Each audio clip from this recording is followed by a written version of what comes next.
Hello and welcome to When They Popped. I'm Kelsey. And I'm Mary. Happy New Year and welcome to 2024. Mary, how was your New Year? That was great. How was yours? Oh, same. Have you heard of Rot Week, Mary? No. So I have dubbed it Rot Week. Technically, it's evolved from Rot Day. You know those days where you don't leave the couch, you're just kind of rotting Oh, on the couch, watching yes. Netflix, whatever. So Rot Week is the week between Christmas and New Year's where no one knows what day it is. Work is Yes. closed or really slow. Rot Week was efficient. I spent it preparing for Cancun because now it's the year of Cancun, finally. Oh my God, the year of Cancun. It's 3.5 months away now, basically. I gotta stop eating chips. Oh, Jesus. no. We eat chips in Cancun. We eat chips in Cancun and we eat chips leading up to Cancun because first we're going to need the salt to make sure no one faints this time. Anyways, we're welcoming the new year by going back 20 years to look at the Billboard year-end Hot 100 singles of the year 2005. You know, everyone likes to start a fresh new year by looking back 20, especially here on When They Popped, in case you're new. We don't leave the early 2000s. Well, in case you didn't know, the Billboard Hot 100 is a chart that ranks the best performing singles of the US. We probably could have done 2004, so it would have been exactly 20 years later, but that takes a lot of admin. And frankly, we're tired. So it's fine, okay? We talk about the Billboard charts a lot because obviously it's just the best way to gauge how music is breaking through. But we often find ourselves mad at the Billboard charts because so many of our criminally underrated hits do not get that coveted #1 spot. However, we're going to give Billboard a pass. 2005 was a fantastic year for music. So let us treat you to a waltz-twerk down memory lane to recount the top 100 biggest hits of that year. And it wouldn't be an episode without a disclaimer. Even though it's a new year, we have an old disclaimer that we don't own or claim to own the rights to the songs or performances in this episode. The purpose of these clips is for commentary and critique. Kelsey, you know how you said that a lot of our favorites don't make that coveted #1 spot? Prime example, Oops, I Did It Again never was #1. I'm not that innocent. What? Nope, it peaked at #9. What? Just 9? imagine. Yes, and just imagine all the songs. If that isn't #1, what the hell else is a #1? I don't think I Want It That Way was #1. I don't think the Backstreet Boys have ever had a #1 hit. I think it was #2. Yeah, so we like the charts, but we also take the charts with a grain of salt. Yeah, buy our criminally underrated hat in our merch shop. Visit When They Popped Pod on Instagram. And if you feel the way we do, you need that hat. Should we get started with our countdown, Mary? We're going to start with the top 10. Yeah, and you're going to lead us off with number 10. Okay. Oh my God, I can't wait. Okay, so to kick off our countdown, I want to begin by telling a story. This is the story of a girl named Lucky. This is a story about a girl named Lucky. Just kidding. It's a story of a girl named Kelsey, who never had a song about the color of her eyes growing up. The horror. I know this is a really minor thing, but listen, it's hard to pretend that you're the main character of a song when they get a major feature like the color of your eyes wrong. Listen, we all wanted to be the main character of Brown Eyed Girl. Hey, you, my brown-eyed girl. And what about Green Eyes by Coldplay? The most romantic song that I think my teenage self had literally ever heard. The green eyes, yeah, the spotlight shines upon you. So what about us girlies with green and brown eyes? The in-betweeners. Well, here comes Kelly Clarkson with her hit single, Behind These Hazel Eyes.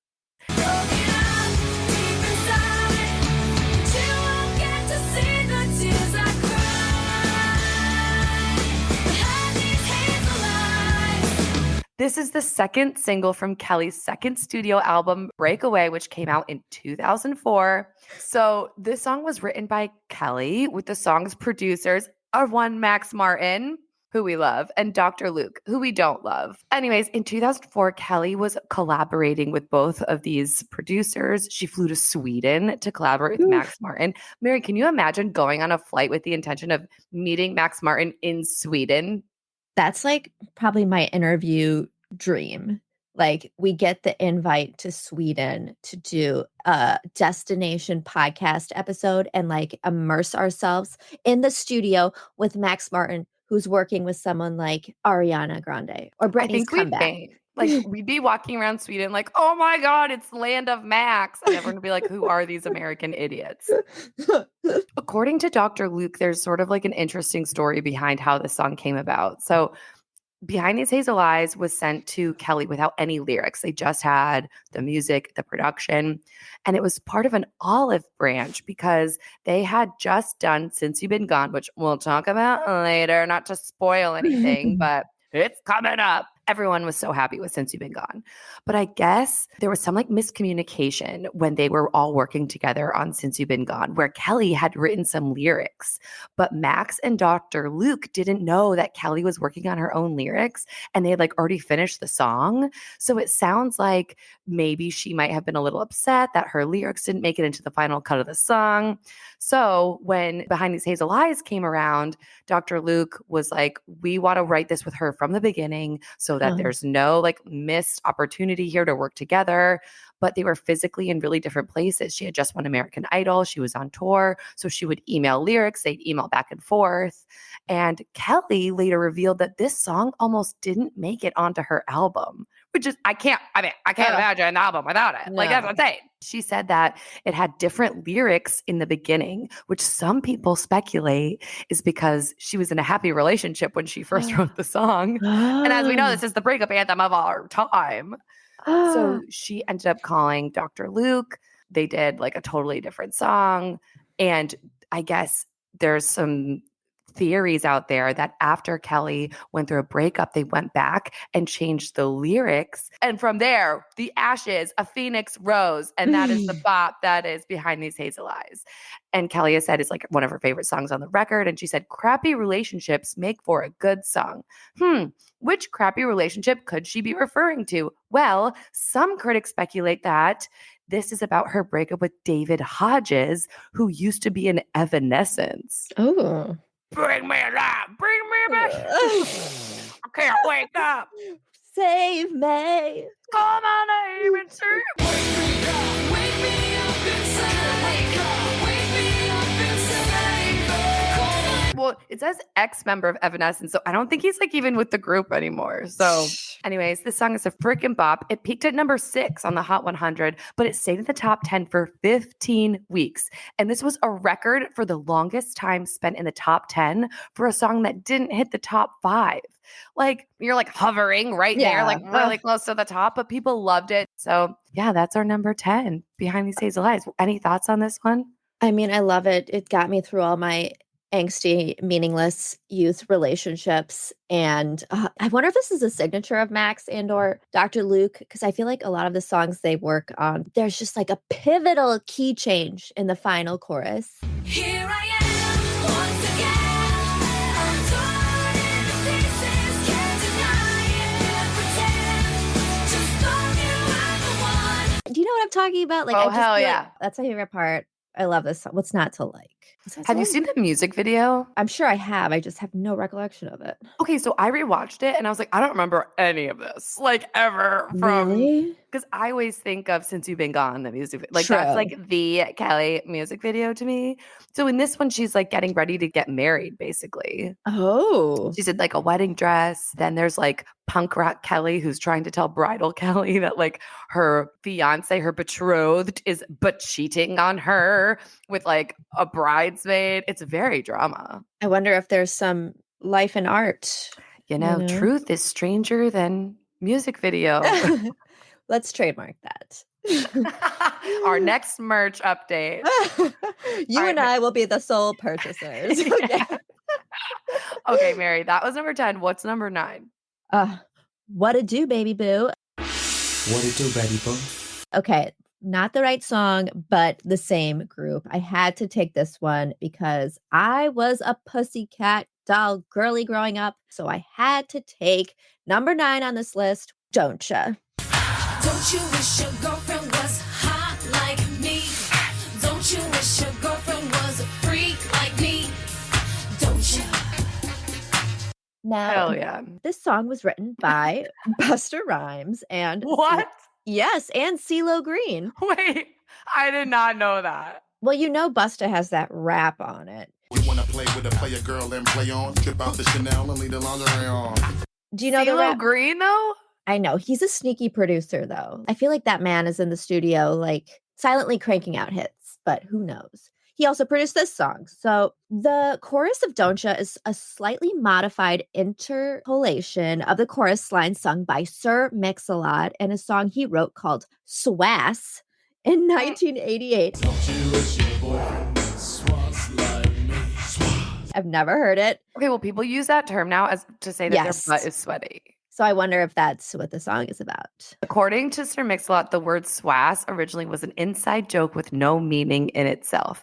After the album's release, the word came to mean some wild ass silly shit. Oh, and now it means Swamp ass. yes. Should we bring swass back in like the fun way and make some merch? We can try, but people are going to think we're talking about the not fun way.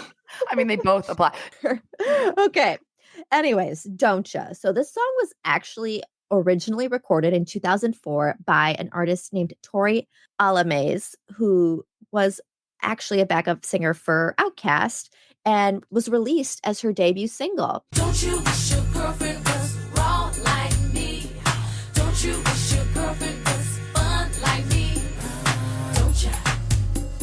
It had minor success, but Tori was unhappy with her label, Universal Records, and she gave up her rights to the song. It was then offered up to this up-and-coming girl group called the Pussycat Dolls. The girls recorded a new version of Don't Ya with raps from Busta Rhymes and released it in 2005 as their lead single from their debut album, PCD. Oh my God, that album, PCD, I can just picture the cover with them all in a line, like Nicole's in the middle and all of them are kind of like surrounding her.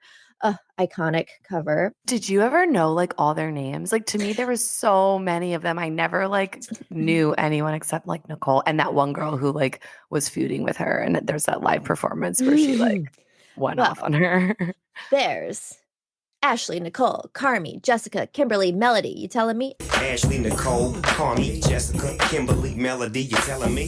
That's the only way I know. When Snoop Dogg raps it. Oh, right. You're right. But like, did you know them like we know Backstreet Boys? Like no, I just could pick up Melody because she feuded with Nicole.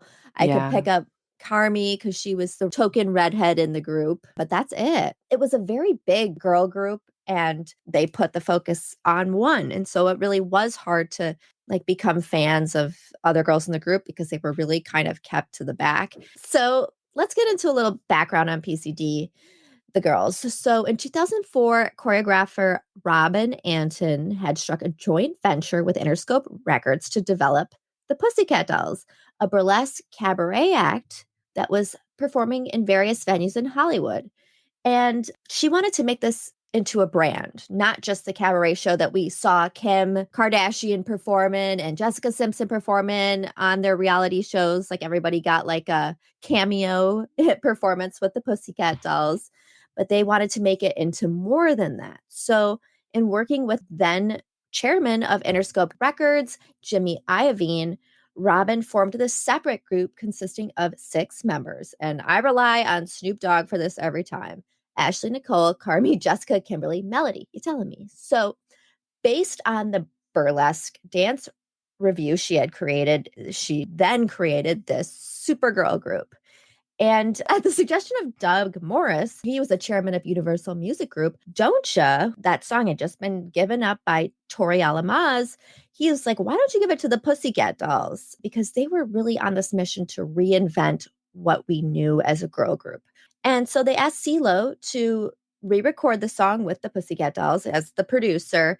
And he was initially very skeptical about it. He said, quote, I didn't know too much about them, But when I found out that Interscope Records was involved, that was an alliance I didn't hesitate to make. So as soon as he heard the big guns were behind this girl group, he was like, all right, I'm all in. Fun fact, Doja was initially offered to both the Sugar Babes and Paris Hilton before Pussycat Dolls, and they both declined. Paris has since expressed regret about that. I give her credit. And I love when someone can admit that they may have been wrong or blew it. Wow. Very interesting. So the song came out to fairly mixed reviews. Critics kind of negatively distinguished this song from other girl group anthems like Wannabe. If you wanna be my lover, you gotta get with my friends. Make it last forever. Friendship never ends. Independent Woman, I depend on me. All the women, independent. Throw your hands up at me. and No Scrubs. No, I don't want no scrub. A scrub is a guy that can't get no love from me. As those songs very prominently promote female camaraderie. And this song definitely does the opposite. You know, Very break up with your girlfriend because I'm bored. Break up with your girlfriend. Yeah, 'cause I'm bored. and I mean, I totally hear that message and I just try not to take it too serious because I love this song and it's so much fun. Yeah, I didn't see it that way either. I thought it was just like a fun, sexy song that you'd grind to at a middle school dance. Right. And like have your braces on and feel like you were so hot, you know? Like Oh, God. So Doja debuted at number 95 on the Billboard Hot 100 in May 2005. The track eventually peaked and reached number 2 in its 16th week on the chart. This was PCD's highest charting single, so they've never had a number 1 hit. The song stayed at number 2 for 3 consecutive weeks and was certified platinum in the United States. VH1 ranked Doja as number 96 on their list of the 100 greatest songs of the 2000s, and Billboard magazine ranked Doja as number 30 on their list of the 100 greatest girl group songs of all time. I would love to know what else is on that list. But based on the chart performance on the Billboard Hot 100, Doja is the 29th most successful song by a girl group. So that's Wow. pretty notable. What really sold me on PCD was their ability to dance and their choreography. I love some choreography. I was hooked. They did their own version of like a chair dance in Buttons. I'm sure it owed to Backstreet Boys. I'm kidding. But, you know, we just see Or Britney, stronger. or Britney, just like seeing them do these like choreographed dance routines really put me in a happy place. You know, it's one thing to see one person do choreography, but I just love seeing a big group of everybody be in sync with choreography. It's just something so satisfying for me. Totally. I love watching those TikToks of like cheer competitions. Yes. I'm like, I'm oh my obsessed. God, how do they do this? So the music video for this song, they're in these open top Jeeps. They're driving around, singing, doing choreography. But the music video is also credited as the origin of a dance move called the slut drop. I had never heard of a slut drop. I Googled it. I had trouble kind of getting video. I wonder if it's kind of like dropping it low. You know, I don't really know. Let me know if you have ever done a slut drop. Let us I know in don't our know. DMs. Yeah. Is it just like when you like put one arm up and drop and then lift it up? People, let us know. What is a slut drop? Also in this video, we get Nicole wearing a hoodie that has the song's lyrics across the top of the hoodie. So like, Don't You Wish Your Girlfriend Was Hot Like Me was on the top of her hood and she would pull it up over her head. She did the same for Buttons. That was kind of a staple of some of their videos. And Robin Antum and CeeLo himself make cameo appearances towards the end of the music video. And just to wrap it up, there is a really dark underbelly of the Pussycat Dolls and everything that's kind of gone on with them. There are allegations of abuse, and Jessie Chambliss of Jessie's Girl has a really good episode if you really want to kind of get into the dark side of the Pussycat Dolls. I just didn't want it to be that we weren't acknowledging it. We know that it's there, just not going there today. So this song for me, I literally listened to it on the treadmill today. So what does that tell you? It's timeless. It may have hit the top 100 of 2005, but it's in our hearts forever. Truly, not going anywhere. And I'm going to take number 8 as well. Number 8 on the Billboard charts for 2005 was Candy Shop by 50 Cent. I take you to the candy shop. I let you lick the lollipop. Go, go, girl, don't you stop. Keep going till you hit the spot. Whoa. This is the second single off of 50 Cent's second album, The Massacre. It features Olivia, who was a member of G Unit, and was written by 50 Cent and the song's producer, Scott Storch. I will die on this hill. Scott Storch was everywhere in the 2000s. Kelsey, were you into 50 Cent? Were you into rap at this time at all? Like, where did you fall? I was still very much like a pop girly, but I mean, you couldn't escape this song. It was Yeah. everywhere. I knew every word, of course. And Oh, again, it was man. at every middle school dance. I'm pretty sure I can still rap the entire second verse. Like, you can have it your way. How do you want it? You can back that thing up, or should I push up on it? You can have it your way. How do you want it? You gonna back that thing up or should I push up on it? Temperatures Whoa. rising. Okay, like I can rap this song. Not well, but I can. Definitely was into 50 Cent back in the day.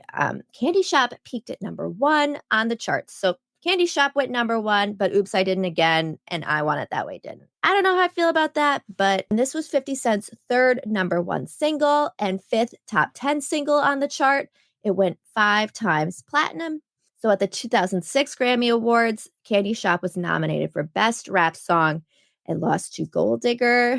The music video is basically a G Unit high school reunion, but make it sexy and slutty in like a mansion. But when writing the song, 50 Cent stated, quote, "I attempted to be as sexual as possible from a male perspective without being vulgar or obscene." End I'll let quote. you lick the lollipop. I mean, I think he definitely achieved that and probably crossed over that vulgar line just a little bit. It was definitely a lot of bleep outs on the radio. That's our changed know. lyrics. Yes. No, there were so many bleeps. And at one point I was like, why even play it? I Like, know. I know. Or they change the lyrics and they make it like really weird. it's like Like, kids bop version. Yeah, and both suck. And so it's like, well, I wonder, I bet there's a Candy Shop version on Kids Bop. Like Oh they my will God. take the most insane songs and turn them into Kids Bop songs. Sometimes I'm really shocked by the songs that they choose to turn into Kids Bop bops. they are questionable to say the least. But that is #8 on the charts, Kelsey. Okay, #7, we are totally pivoting into a new direction. Boulevard of Broken Dreams by Green Day. Sometimes I wish someone out there will find me.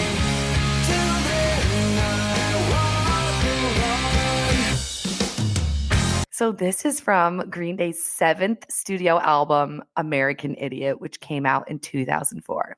I went through a really big Green Day phase. Backstreet Boys, straight to Green Day. Like, don't pass go. Well, technically, Good Charlotte was like my gateway drug into Green Day, but very deep Green Day phase in the year 2004. I listened to this album so much. My dad called me once and he was like, "I'm worried about your brother." And I was like, "Oh my God, like what is my 7-year-old brother doing that would make my parents concerned?" And my Worried. dad was like, "His favorite song is about walking alone. Like, is he okay? Does he have friends?" And I was like, "Oh my God, he's talking about Boulevard of Broken Dreams. Like, it's just because I'm listening to that song all the time. He knows all the words." And I was like, "Dad, it's a Green Day song. He's fine. In fact, he's cool because he knows all the words." Were you a fan of Green Day, Mary? Yes, I used to like to watch the Wake Me Up When September Ends music video Oh, and yeah. cry.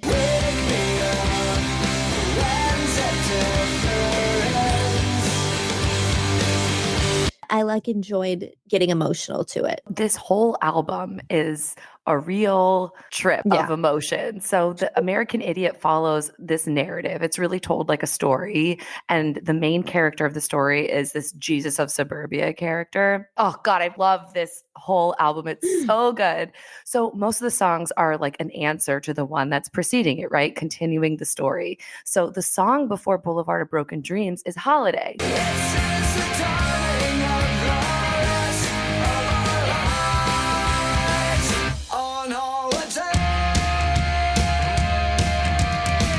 That's a great song. Amazing. So Boulevard of Broken Dreams was written by Billy Joe Armstrong as like the hangover after the party that is Holiday. So that's why it's pretty melancholy. It's sad. Billy Joe went to New York City by himself to get some inspiration for the album. So this song was really born out of him physically being alone and just wandering the streets of New York City. He literally walked alone. So the music videos for Holiday and Boulevard of Broken Dreams also follow this continuous narrative. They have the same storyline, and Boulevard of Broken Dreams picks up where Holiday left off in the year 2005, not knowing much about music or the world in general. I was like, wow, that's so poetic. Like, they are so artists. Like, I thought that was so deep. Anyways, this was Green Day's most successful song in the United States. And I am just so shocked by that because, first of all, this is their 7th album. They were well established by this point. And hello, good riddance. I hope you have the time of your life. It's something unpredictable, but in the end is right. I hope you had the time of your life. Was that not in every year-end slideshow ever? Like every camp I ever went to, everybody would like sob scream that song in like the last day. It just shows how difficult it is to get that number 1 spot, truly. That's a good way of putting it. Justice for Backstreet Boys. So this song nabbed the top spot on Rolling Stone's Reader's Choice Singles of the Decade list in 2009, and it was ranked number 65 on the 100 Best Songs of the Decade list. And as of 2021, Boulevard of Broken Dreams is the only song to win both the Grammy Award for Record of the Year and MTV VMA for Video of the Year. So it spent a ton of time like within the top charts, mainstream rock charts, 14 weeks, modern rock tracks chart, 16 weeks, the adult top 40 chart, 11 weeks, and it spent 4 weeks at number 1 on the mainstream top 40. This was the first song to top all 4 of these charts together. So this song really just far and away superseded anything that they had done before. But what is a hit without drama? Does this song sound to you, Mary, like any other song that you've heard? Probably. See, it's not a trick question because it doesn't to me. Maybe though, like Wonderwall by Oasis.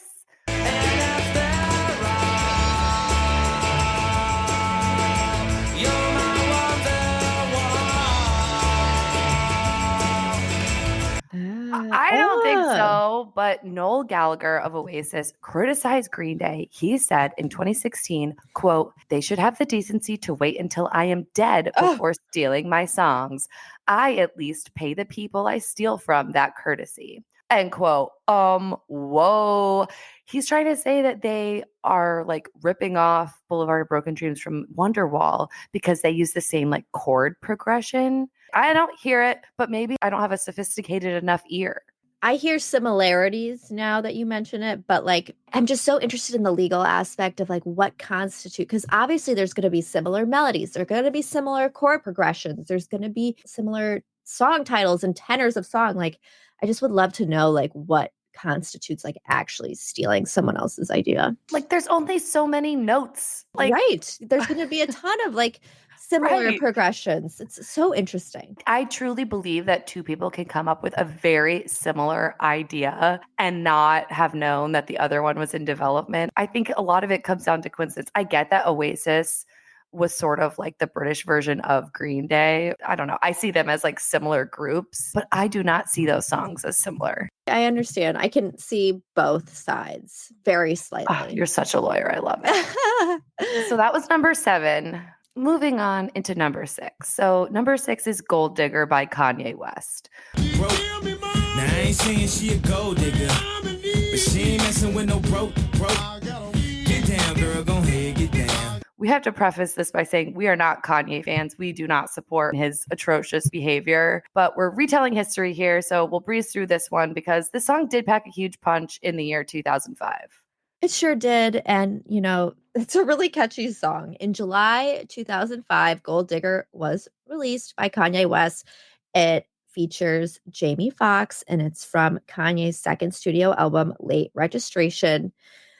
Kanye created the beat, and him and John Bryan produced the song together. He started working with John Bryan after he discovered him working with Fiona Apple. And he really liked what he did with Fiona Apple and kind of brought John Bryan over into the rap world. And this song, Gold Digger, was originally set to be recorded for Shauna's debut studio album, Worth the Wait. But the song actually was passed back to Kanye. But until that point, the song was actually written from a female's point of view. So I guess the quote unquote Gold Digger's point of view. Gold Digger samples Ray Charles's I Got a Woman from 1954. She give me money when I'm in need. Yeah, she's a kind of friend indeed. I got a woman way over town that's good to me. Legend has it, after Kanye watched Ray with his friend at the time, John Mayer, he thought, What? Yes, he thought of the idea to have Jamie Foxx sing an interpolation of Charles's I Got a Woman in place of the song's initial sample, which actually used Ray Charles's voice, in case Charles's team didn't approve his usage of it. But Ray Charles and his people did approve it, but he already had recorded the Jamie Foxx part, and so he used a mix of both of them. Gold Digger was Kanye's first #1 hit. It was certified 8 times platinum. 8 times platinum, and was #1 on the Billboard chart for 10 consecutive weeks. To say that this song was huge is an understatement. At the 48th Annual Grammy Awards, the song won Best Rap Solo Performance and also was nominated for Record of the Year, losing to the Dixie Chicks, Not Ready to Make Nice. I'm not ready to make nice. I'm not ready to back down. In 2018, Rolling Stone named Gold Digger the 36th greatest song of the 21st century. Damn. So we breezed through, we touched on it, and now we are moving on to #5. And that is a certified bop by the Ciara featuring the Missy Elliott, 1-2 Step. Take the party up. We about to get it on. Let me see. 1-2 step. I love it when you 1-2 step. This was written alongside producer Jazzy Faye. It came out in November of 2004 as the second single of Ciara's debut studio album, Goodies.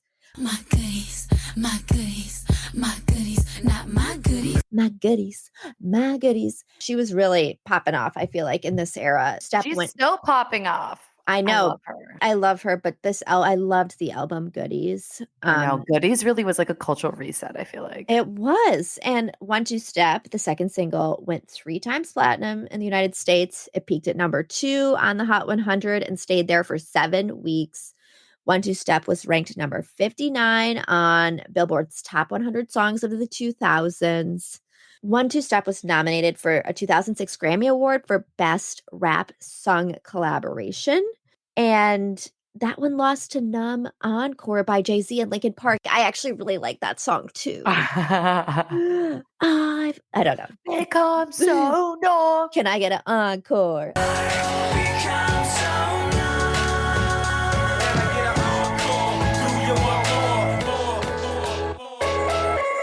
That's like both sides of my personality, like fighting to understand. It's like the emo, angry side. And the, Yes. I love it when you 1-2 step. I just love The Princess is Here. The princess is here. Ciara. This beat is It's like the legendary Miss Britney Spears. The legendary Miss Britney Spears. Like an intro. I love when the producers like come up with something like that. I feel like this song really, she came out of the gates with Goodies, and then I feel like this song really certified Ciara as a superstar, proving that she was not a one-hit wonder. She could come out with bop after bop. Definitely like a middle school dance anthem. Did you like this one? Oh, of course. And I like didn't know how to 1-2 step. I have 2 left feet. I have 1-2 left feet, but it's so good. And she was so beautiful. She is so beautiful. And she's Yes. pregnant again right now, isn't And she just gave birth, I believe. Oh, I love her and Russell so much. But okay, that's #5. We're halfway through. What is #4, Kels? Okay, I'm back with another Kelly bop, Since You've Been Gone. But since you've been gone,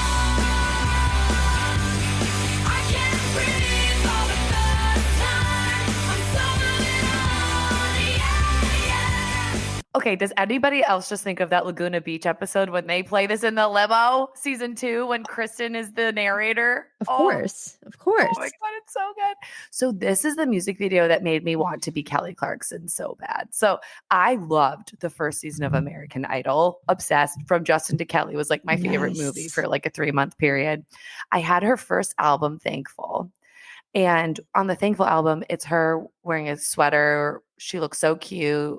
She has those super Yes. thick, chunky highlights. Yes. She's like laying Wow. down or something. She's laying down. She's like kind Yeah. of covering her face a little, like so adorable, so cute. Yep. Well, when this song came out, I was like, oh my God, punk rock Kelly. Yes. Mm. This was the lead single from Breakaway, her second studio album. And Breakaway, she sure did, from her post-American Idol image. Okay, we'll talk about her look in a little bit, but first we need to talk about the writing of this song. So this was written and produced again by Max Martin and Dr. Luke. Again, love Max, don't love Dr. Luke. So get this, Max wrote this song with Pink in mind, but she turned it down. First of all, who turns down a Max Martin song? Second of all, I can totally see Pink singing this. Oh, though. yeah. Oh, 100%. I know she's already got on Kelly, but I think it would be so fun if they did like a duet of this, or if I would love to hear Oh, her do her totally. version, like whatever. Right. Anyways, after Pink Says No, this song got rejected for a second time by Hilary Duff. Her team turned it down because she could not reach those really high notes. I guess they weren't going to try to fake it like they did in the Raise Your Voice movie. You guys know what I'm talking about. Ha ha ha ha. That part? La la la la. I can't do it because my voice is so gone. But and then when she's like, "Hey, ooh," La la la la la la la la la la la. Ha ha.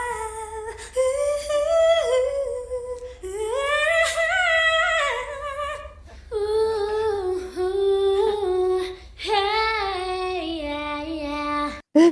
and like you just know it's not her. It Nope. isn't her. We have confirmation that it's like her sister It's and somebody Haley. else. Yeah. So her team was like, sorry, Hillary can't.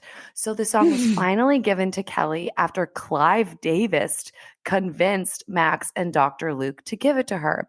So Clive said that Max was looking to, quote, move on from what he had done with Backstreet Boys.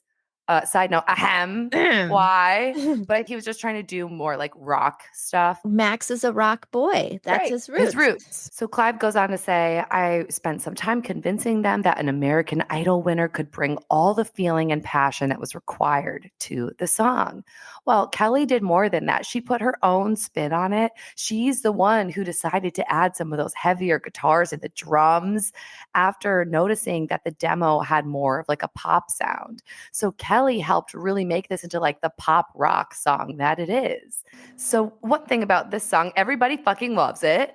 So Rolling Stone ranked it at number 482 of the 500 greatest songs of all time. That was in 2010, but then they revamped this ranking in 2001 and they bumped it way the fuck up to spot 93. Way Ooh. more approps, Yes. IMO. Even more approps, Billboard ranked it as the 5th greatest pop song of all time. Wow. So Kelly won a Grammy for this song. She won Best Female Pop Vocal Performance. So deserved. And remember when she performed this song at the 2005 VMAs? I think we've talked about it in a previous episode, in like our VMAs episode, but she made it like rain on her on stage. And it was just so badass. She was like out in the crowd, like singing her heart out in the pouring rain. Like, oh, I would have given anything to be in the audience for that. She won the MTV VMA for Best Female Video and Best Pop Video. Let's talk about her music video. So this was her smoky eye era. And I just cannot stress enough how much I loved her new to us look. She had these layered, messy waves. Her hair was darker. She didn't have like those chunky highlights anymore. She was wearing Converse. She was wearing like these capri, like cargo black pants. She was wearing like black fingerless glove on one hand. Like, you know, those things that people would wear at like Yeah. Hot Topic and Oh, stuff. yeah. she just had a totally different image, a darker image, a more punk rock image. And I just thought it suited her so well. I thought she looked so stunning in this music video. It just seemed like it was her. It just seemed authentic to me. Right. Like, and I don't think that she was trying to be anyone else during, her American Idol days. Like, I just think she evolved and got a little bit more of an edge to her, and she was comfortable expressing that.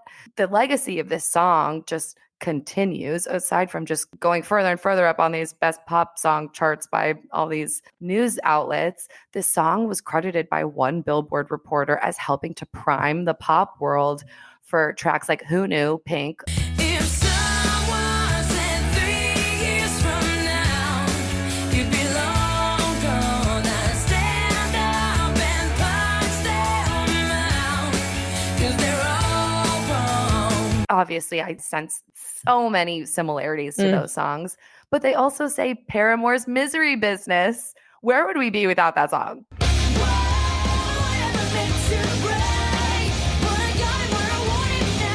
Whoa. I never meant to brag. That's my favorite karaoke song to sing. Oh, that would be devastating for me to do on karaoke. But it also got us as fans ready for her song My Life Would Suck Without You, which I see as sort of like a junior version of this song. Yeah, I really liked when that came out. I was like into that song.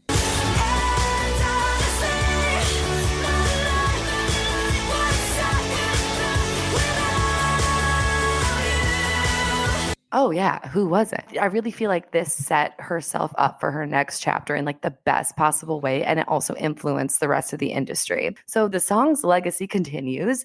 In 2014, Atlantic Magazine dubbed it the best pop song of the past decade. And in 2017, it appeared on number 2 of Billboard's 100 Greatest Choruses of the 21st Century. I like that list. Pretty too. exciting, right? And Billboard also ranked it halfway, 342, on its 600 most massive smashes over the chart's 6 decades. Wow. That's pretty impressive. I mean, 60 years of music, and this made such a splash. It really did. And I just was thinking about it once again, a Max Martin song. There is a pivotal key change in that final chorus. I'm finding a new signature.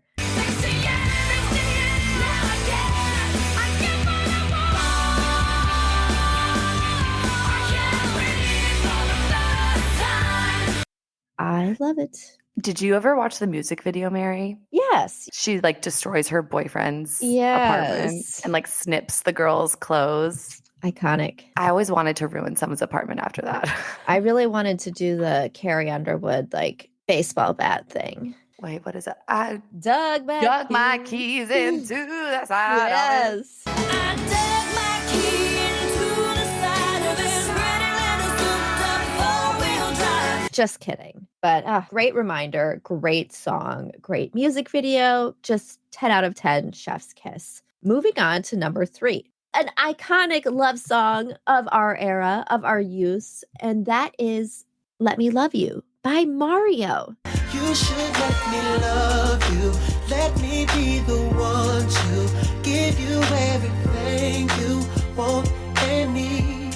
Should let me love you. So this bop from Mario was released in October of 2004 from his second studio album, Turning Point. The song was actually written by the one and only Neo and Scott Storch, and it was also produced by Scott Storch. So again, I've always said this man is everywhere. Neo's had some regrets when it comes to this song. He started off as a writer and transitioned into a writer, dancer, singer, a man of all hats. And this is one of the songs he regretted giving away. And I completely understand because I definitely could hear Neo singing this song. Let Me Love You was certified gold and went on to hold the number 1 spot on the Billboard chart for 9 consecutive weeks. And as of this year, it's still Mario's biggest single. No surprise there. Billboard also considered this song the 8th most successful single of the decade. So the 2000 to 2010 decade, which is crazy. The song actually earned Mario a Grammy Award nomination in 2006, but he lost to John Legend's Ordinary People. We're just ordinary people. We Kelsey, were you a fan of this song? I love this song, but I remember just like hearing it on the bus all the time. Like, this was that song where I was like, I know it's to be played every other song. Every time I go to the grocery store, every time I'm in the car with my parents, like it's gonna be on. It's a great song, but I think I could go the rest of my life without hearing it again and still know like every word. I think Mario has a beautiful voice. It's kind of sad. I feel like he's kind of fizzled out. Like I haven't heard. Where is he? Okay, well, believe it or not, Mario's still been around. We've just been under a rock. In 2018, he released his 5th studio album, Dancing Shadows, and it appears he released an EP titled Closer to Mars in October of 2020. So we need to check that out, Stat. I miss Mario. I wish he was coming to Cancun. Yeah. I do love Jason Derulo, though. I'm not going to lie. I can't fucking wait to hear him play trumpets. And the trumpets, there you go. And the trumpets, there you go. Oh, God. Okay. Kelsey, number 2. You've got a big one at number 2. This my shit. All the girls stomp your feet like this. This my shit. All the girls stomp your feet like this. Few times I've been around that track, so it's not just gonna happen like that, cause there ain't no holla back girl. Obviously, it's Holla Back Girl. And is it just me, or was this song a cultural reset for us all? Truly. Life-changing. Life-changing. You know where you were the first time you heard B-A-N-A-N-A-S. Let me hear you say this shit is bananas. B-A-N-A-N-A-S.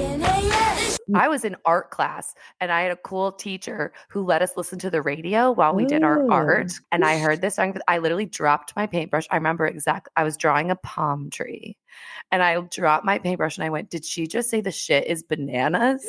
I know. And then remember, like, also Laguna Beach shout out that Alex M being like, B-A-N-A-N-A-S in that one Alex episode. M, underrated queen. Underrated queen indeed. So this was a cultural reset for us, and it was also certainly one for Gwen because she was in No Doubt for almost 20 years before she ventured out on her own. She was 35 years old when she went solo, and I really love and appreciate Gwen's story because it just shows the power of reinvention.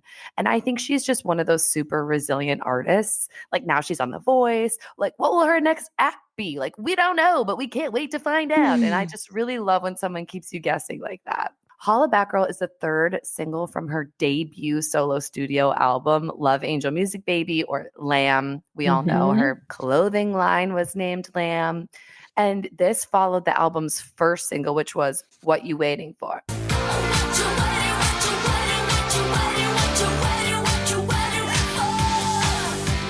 What you waiting for? So good. And the second single was Rich Girl. Na na na na na na na na na na na na na na. And that was Ciara. Ciara Diaguardi, yeah, sure was. Shout out to our Ciara Diaguardi episode. If you don't know what to do with yourself today because it's the new year and you don't want to start your resolution and you want to binge our episodes, you should start there. So this song was written by Gwen, Pharrell Williams, and Chad Hugo. Pharrell and Chad make up the Neptunes, and they did the production for this song. This was a huge hit for Gwen. It got so many award nominations. She was nominated for 2 Grammys, Best Female Pop Vocal Performance and Record of the Year. She didn't win, but I think she won the long game here, which is that you could not go anywhere without hearing this song. And I think that's what made it so divisive. Critics could not agree with one another if it was the best song or if it was the most annoying song they've ever heard. In fact, Maxim magazine named it just that, the most annoying song ever. Harsh. Well, as Beyonce once said, you know you that bitch when you cause all that conversation. You know you that bitch when you cause all this conversation. And Gwen was that bitch in 2005 because this song topped the Billboard Hot 100 for 4 weeks, went 5 times platinum, and reached #1 in multiple countries.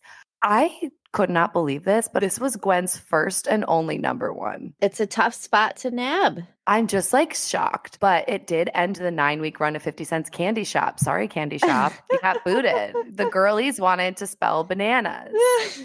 So this song also held the record for the most US radio plays in 1 week, and it maintained this record for over a year, right before Shakira and Hips Don't Lie came out. I'm on tonight, you know my hips don't lie. I'm starting to feel it's right. So this was a harbinger of what's to come for the music industry too, because it was the first single to sell more digital downloads than CDs. Whoa. This was the turning of the tide. When it started to change. Yeah, 2005 was the year where iTunes was the main way that people were getting their music. I just thought that was so interesting. It is. So whenever I think of this song, I obviously think of the music video, the Harajuku girls. They're spelling out Bananas. There's marching bands and cheerleaders. It's so colorful and joyful. And this video reached the top of the TRL charts, no surprise. And it was retired at number 4, becoming Gwen's first video to retire as a solo artist. VH1 listed the video at number 5 on its top 40 videos of 2005. And it's got 4 nominations at the 2005 MTV VMAs, and it won for Best Choreography. Any other thoughts before you tell me who won number 1? I love the Neptunes. You know, they worked with Britney on Slave. I've got feelings too. And Boys.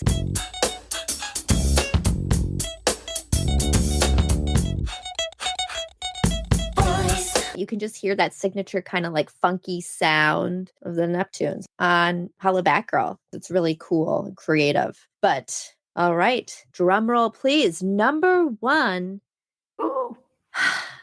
a queen indeed. And that is Mariah Carey's We Belong Together from her 10th studio album, The Emancipation of Mimi.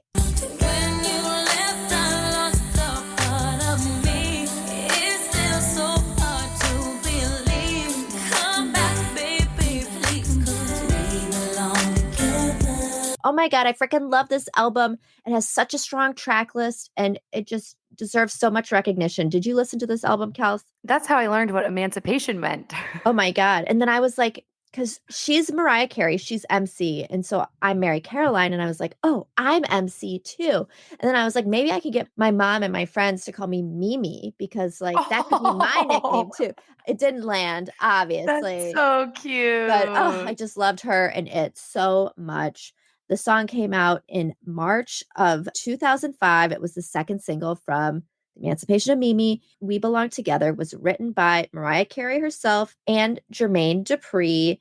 The song interpolates lyrics from Bobby Womack's If You Think You're Lonely Now. If you think you're lonely now. If you think you're lonely now. If you think you're lonely now. Wait a minute. You know what I'm talking about. Oh, hell yeah. Oh, yes. But this song came out at a pivotal time. It was following a relatively, I guess, unsuccessful period for Queen MC between the years of 2001 and 2004. She had the movie Glitter and the album Charm Bracelet, and they just did not do well. The critics were critiquing. She got a lot of crap for those. I just remember people would like, oh, it's glitter. Yeah. Like, that's a very Gigli. I don't know. It just had this really bad connotation. I felt really bad for her. I know. But after all that crap, We Belong Together was dubbed Mariah's musical comeback as, like, at that time, many people were like, she's done. It's over. Like, Mariah's done. And she was not. She was not. So how did this song come into being? Basically, Mariah had written, finished, put together the majority of the tracks for The Emancipation of Mimi. But L.A. Reid suggested she crank out a few more just to ensure that this album slapped. You know, better safe than sorry. Have a few more than not enough. And so Mariah believed she had worked very well with Jermaine Dupri in the past. I concur. And so she went to work with him in Atlanta, and the results were We Belong Together and It's Like That. Me and my girls on the floor like what? When the DJ keeps on spinning the cut, it's like that, y'all. That, y'all. That, y'all. That, y'all. Like that, I like that, y'all. So those two songs weren't going to be on The Emancipation of Mimi if L.A. Reid hadn't put his foot down and been like, why don't you go crank out a few more? Those are two freaking bops. I can't imagine the album without those. And Mariah has said in interviews that she knew right away that We Belong Together was a special song even just Oh, after writing the track, she said she had chills. And I get it because I get chills when I listen to the song. so I wasn't like a huge Mariah girly, but I think this song made everyone a Mariah girly, you know? Like, it's just a beautiful, like, heart-wrenching gut punch. You can really Her range. the final chorus when the key change.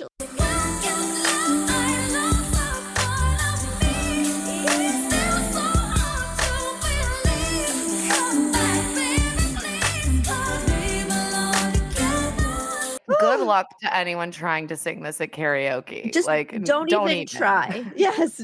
So We Belong Together broke chart records in the United States and became Mariah's 16th number one on the Billboard Hot 100. After staying at number one for 14 non-consecutive weeks, We Belong Together joined 4 other songs in a tie as the third longest running number one song in U.S. chart history, behind Mariah's own 1995 collaboration with Boyz II Men titled One Sweet Day.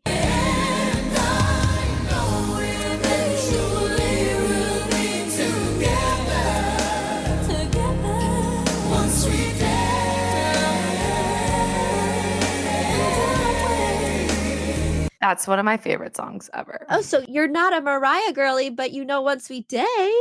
That's true. I guess I was late to the Mariah party. I'm like, because I didn't listen to like the old Mariah, you know, like I was too Right. young. And so I'm like revisiting a lot of her older work and so trying to become a better fan. She has a great discography. I feel like We Belong Together was the first time that I, aside from All I Want for Christmas Is You,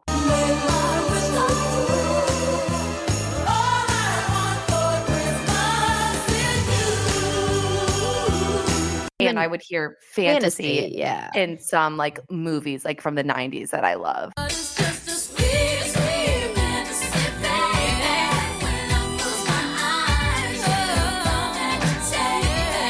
Oh, like What? Rush Hour.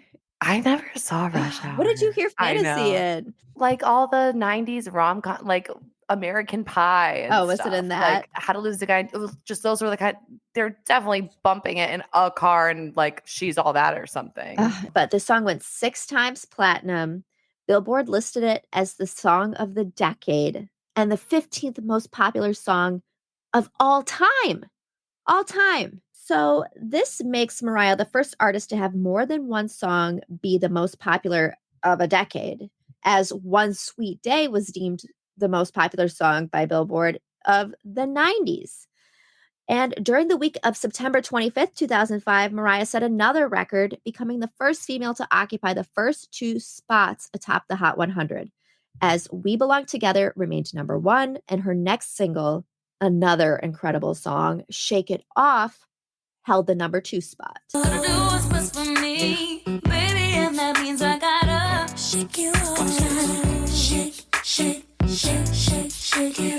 Damn. I know, girl power. She was truly running shit back in this era. She was. Don't call it a She comeback. still is. She still is. As she just did a successful Christmas tour. She's going back into hibernating until December 1st, 2024. Maybe she'll come to me next time. But Mariah was nominated for 8 Grammys this year and took home 3. We Belong Together won 2 awards itself for Best R&B Song and Best Female R&B Vocal Performance. It was also nominated for Song of the Year, but lost to Sometimes You Can't Make It on Your Own by U2. Sometimes you can't make it on your own. I feel like U2 is always knocking my favorites out, but I don't even know that. Do you know that song? no. I feel like I could, if some like gun to my head, I could figure it out. But like, what the hell, you two? You illegally made Apple download your song onto all of our Ugh, devices. invasive. Like, you don't deserve any Grammys. No. So, as Kelsey kind of mentioned, but I would like to reiterate, we really hear Mariah's vocal range in this song. And what's very unique about We Belong Together is that it does not have a bridge. So, this is obviously not a Max Martin song, because where would we be without the pre-chorus bridge? But instead, in We Belong Together, Mariah transitions into the third section or the third chorus by raising the pitch an octave.